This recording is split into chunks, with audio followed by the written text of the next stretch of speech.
俄罗斯要害部门连续发生3场大火，用偶然性和电线老化恐怕已经解释不通了。各位网友，大家好，我是罗小飞。从4月21日到22日，不到1天的时间里啊，俄罗斯首都莫斯科附近就连续发生了3次严重的火灾。这3次火灾发生的地点还有时间都有点离奇了。首先呢，是莫斯科西北约180公里的特维尔市，隶属于俄罗斯国防部的空天防御中央科研所的这么一个办公楼发生了火灾。从照片上看，那个楼一共是4层，一张照片显示是2楼到4楼火光熊熊啊，全是那个窗口都烧透了。另一个照片就是连1楼显示都已经烧透了。那么过火面积可见是非常之大，据报道是2500平方米，造成了7人死亡，还有近30个人受伤。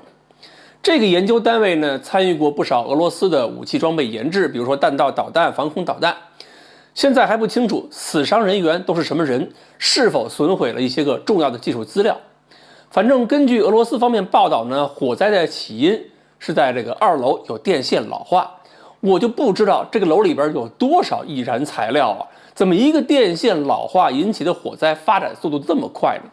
从直升机航拍的视频来看，当时这个楼的2楼走廊通道整个被浓烟灌满了，可见是封闭了从楼上向下逃生的全部通道，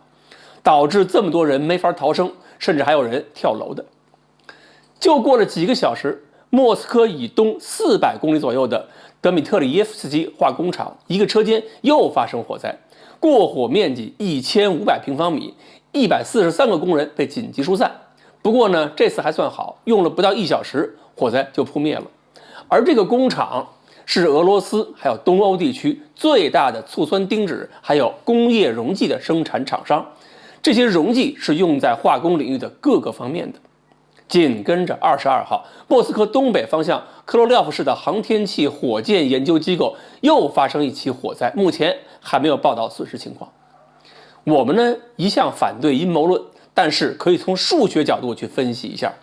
军工科研机构也不是没事老着火玩的吧？一个办公楼发生这么大火灾，本身算是低概率事件了。至于说化工厂还有火箭研究中心，那里边呢有大量的可燃化工颜料，发生火灾概率高一些。但是凡是学过大学概率论的同志都可以算一下，莫斯科周边2个重要的军工科研机构，还有一个化工厂，3个重要单位凑在同一天里边，几乎同时发生大火，正常情况下这个概率得到多少？尤其现在呢是俄乌交战期间，所以无怪乎有人怀疑这个火灾背后是不是有什么人在采取动作，这是不是有个团队要演莫斯科12时辰了？比如说针对俄罗斯的空袭，会不会是有乌克兰方面派人渗透到了莫斯科附近，采取了一系列的破坏行动？毕竟俄乌2个民族在前苏联时代同处一个国家，彼此太熟悉了，外观也不容易识别，而且只要俄语熟练，乌克兰人渗透到莫斯科应该不算特别难。还有人想起当年伊朗核燃料离心机被破坏的事件，是伊朗自己的工程师对抗政府，自己把携带计算机病毒的 U 盘带进了研究机构。所以现在还有人怀疑俄罗斯内部是不是有一些反普京的势力在下手。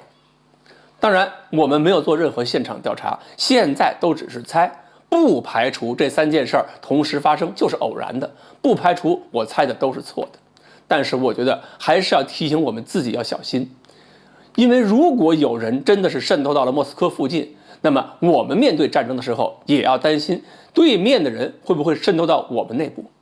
毕竟从1949年到现在，对面的渗透和破坏也没停过吧？曾经策划过把塑胶炸药伪装成球鞋想炸化工厂，还曾经策划过袭击解放军家属院来打击解放军的士气。倒不是说希望大家草木皆兵，把对岸过来的人都当成威胁对待，毕竟很多还是来学习来经商的，很多已经站在统一这一面的了。不过我们自己这些重要设施提高警惕，做好保卫工作总是没错。